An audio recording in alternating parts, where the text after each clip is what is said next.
and welcome back to my channel. My name is Molly, aka the Bibliophile Blonde. Two things that you have probably figured out by now. We are a couple days late, but with this, you know, we're doing my May recap. So everything that I read in May, again, like I said, a couple days late. I was finishing Hecate, which is the next book in my Asphodel series. So once that baby went off to the editor, I just took like a couple of days off and let my adrenaline crash and reboot a little bit because getting a book off to an editor is always no small task. So I worked straight through the long Memorial Day weekend getting that ready to go, got it off to my editor. So we are a few days late in doing this recap, but that's okay.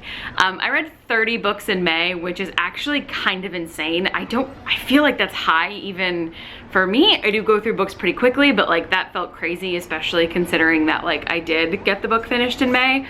Not talking about all 30 of them. I will list all of them down in the description below. You can also check out my Patreon where I always share like latest Kindle Unlimited picks, spicy picks, picks? Not spicy picks. No. Spicy picks. Well, I guess it's the same thing. Yeah, no, but like picks as in selections. Okay, moving on promptly. But I pulled some of my favorites to talk about specifically for the month of May. It was a fantastic reading month. That's all I have to say.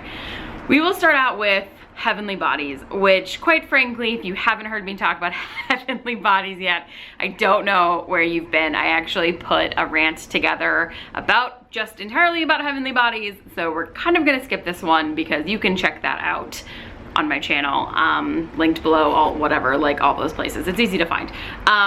Absolutely a 5-star read. We've had Imani on the podcast twice now. She's absolutely fantastic. Love her to death.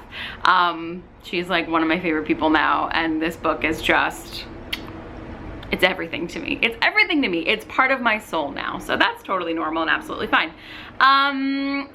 Cold bucket of water coming off of Heavenly Bodies is going to be Tagana. Now, I feel like I'm gonna catch some flack for this. Guy Gabriel Kay is obviously a huge fantasy author. He has written many epic fantasies that are insanely popular, and he's massive. So no like disrespect to that man. Obviously he is talented. However, I think I'm just over a lot of books written by dudes. This is kind of what I feel like is dude fantasy. Like it was just written in the 90s. You know, I think the nice thing about Tagana is it is a 1-volume read though. So that's great if you're looking for a big fantasy epic that you just want in 1 volume. This is a really good one for that. And my camera died. So now the lighting is different and the positioning is different and all of that because we are running a professional operation over here.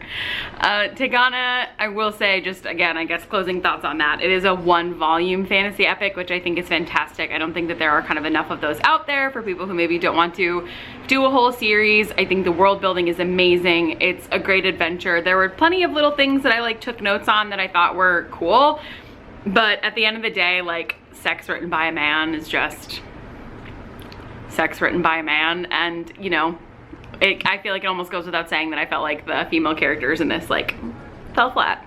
So it was fine. I listened to it as an audiobook, so I can't complain too much. I always feel like that almost like, it definitely, like it counts as reading, but because I do it while I'm working, just in my routine, I feel like it's less precious reading time wasted because it was something that I listened to while working. Does that make sense? Maybe I'm being insane. Anyway, Tagana, that was fun. I always like to have a nonfiction read going at the same time, so I will typically read 5 books at a time. Whatever we're reading for book club, I will have an audiobook, I will have a nonfiction, and then I will have 2 fiction reads that are my fiction reads. This was fantastic. This is called Courtsans, like love, money, money, sex, and fame in the 19th century. This is amazing. If you like Bridgerton, if you like Regency stuff, anything like that, this does cover like an 18th century time period. So it talks about like going out on going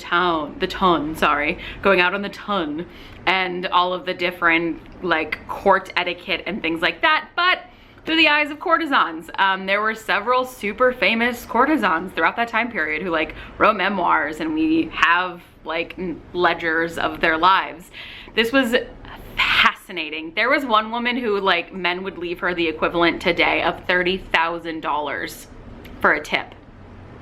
$30,000 as a tip. Girl, your OnlyFans can't do that. Fucking wild. Good for her, girl. That's all I have to say. And I also learned the difference between courtesans and prostitutes. Apparently a courtesan chooses her clients and prostitutes don't. It's like the main difference, allegedly, according to this. So really, really quick read, but like fascinating into like, I love reading, like, you know, we took stock of everything that was in her closet, and it was like 87 pairs of silk gloves and 37 oil portraits, and you're like, this girl was ballin'. So, really fascinating, and talking about like women's agency in the time, like during the 18th century. Obviously they didn't have a ton of agency, so this was one way that they, you know, had power, influenced politics, like, you know, had like fiscal autonomy and all of that stuff. So really good read, super fascinating, but it is a nonfiction, so beware. I think there's lots of ideas for really good fiction in there, but I will leave that up to another author. This was another audiobook, super short. This is like a novella for sure. I listened to the audiobook in I think like an hour. This is Comfort Me with Apples. When I tell you, I was mind fucked by this. I mean, mind fucked. It was recommended to me by a good friend, and it's been on my shelf forever. And when I saw that the audiobook was available, I was like, oh my gosh, this is perfect. I can finally like listen to this afternoon. And she had told me what the premise was, but I forgot. By the time I sat down to listen to this, I'd completely forgot what the like premise was. And I'm not gonna tell you anything else about this book because I think it was so much more rewarding having completely forgotten what it was about, because it was such a clusterfuck. Oh my God, what the fuck's happening? No, wait, this is what this is. This is what this is. This is what this is. Holy fucking shit. I don't normally read thrillers like at all, but this has made me like, I love when books take you on like such a palpable emotional journey. You know, it's one of the huge things I love about reading, and this one did that for me. And now I'm kind of like, do I need to like read more thrillers to feel something? Ooh, that's a scary thought. I'll process that elsewhere. Okay, moving on swiftly. The Starless Sea. I don't even want to say that this is a 5-star read. This is like a 10-star read for me. This is immediately one of my favorite books that I've ever read of all time. I don't know if I've ever read anything like this in my entire life. It's really hard to explain. It's one of those books that I think you will either absolutely be obsessed with it or you will despise it. I got a lot of questions when I posted my review on this. I posted a full review on Instagram, and a lot of people asked like, you know, oh, I loved Night Circus, will I like this one? Or I didn't like Night Circus, will I like this one? And I don't know, I haven't read Night Circus. I know that like came out first, I'm pretty sure, and it was really, really popular. I skipped to Starless Sea. So I will be reading Night Circus ASAP, and then I can kind of give you like an opinion between the two. But like, this took me on such, again, like on such a journey. There was so much about this that just had me like, look at the annotations on this. Like almost every fucking page I've got like quotes underlined. I had notes in the margins. Like I couldn't go. There was a guide for this one. So like I said in my annotation video, some books I have guides for, the tabs are color coded, and other times it's just, there's no color coding. It's just notes or anything that I annotate, I put a tab on. This was a color coded one. So all of these like meant something. I mean, I will just flip through one more time because also it's really aesthetic, but like this book meant everything to me. I cannot fully explain the plot, so I'm not even gonna try. It is up there with like The Alchemist in terms of like, I think this book has changed my life and the way I think about certain things. A good friend of mine who put me onto this, it is also her favorite book, and we are getting matching Starless Sea tattoos together now based on this book. So that's kind of all you need to know, is I'm getting a tattoo off of this book. Another favorite was A Promise of Fire. We read this for book club. Again, you can see that I actually changed my tabs halfway through, which is a little chaotic. No color coding for this one, just vibes.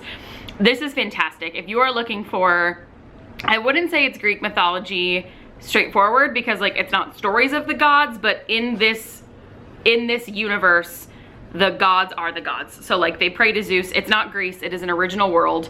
It's a brand new original universe, but the gods that they pray to like are the Grecian gods. So they will talk about like, oh, she's blessed by Poseidon, or Hades aided them in that battle. So that's really, really fun because you like get like, okay, I know that. It like drives that recognition. So it's super fun.